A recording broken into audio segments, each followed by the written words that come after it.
She's in love with herself.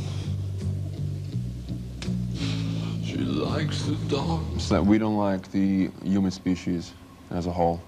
As you know, shit comes in all colors, you know. There's white shit, there's black shit, there's red shit and yellow shit. And we just don't like people in general. You know, my goal is to never have to see anyone else for the rest of my life. You know, somewhere down the line, if I can make enough money from music, money to me represents independence. It doesn't mean that I can go out and buy a sports car. It means that I can pack my bags, find some nice little place where me and my girlfriend can go and not have to be bothered with small-minded people. Really, a lot of the people that were protesting Typo Negative had never even heard the album. And rather than listen and decide for themselves, they just chose to listen to somebody else and join the crowd. It is very popular to hate Typo Negative.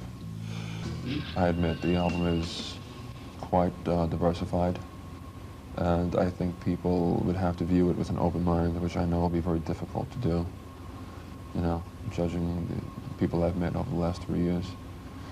But I hope that they listen through it and give it a fair appraisal before they condemn it. There was no message with this album, no goal.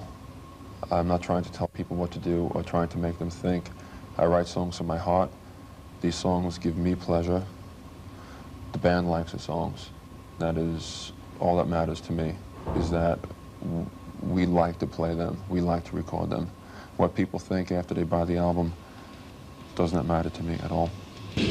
Well, it's a very dark album, and I know that there are some very down people out there that can maybe find some satisfaction knowing that there are other people such as myself that feel the way that they do. And, you know, if that can help them through these times, then that's great, because nobody wants to be alone in their grief, in their misery. So if I can add some comfort, I suppose that would make me happy. It's safe to say that we are influenced by all the bands of the late 60s and the early 70s, Beatles, Black Sabbath, Doors, Zeppelin, Cream, anything from like 1965 to 1975. But we are not trying to jump on any bandwagon. We actually try to jump off the bandwagon. Whenever we see a trend happening, we try to go the other way, because we don't want to be just like everybody else, because that's too easy to do. I think that I have been, I am, and always will be a frustrated person. And happiness to me does not come too often. And usually I draw my songwriting from anger, sadness, pain, hostility. It is what motivates me.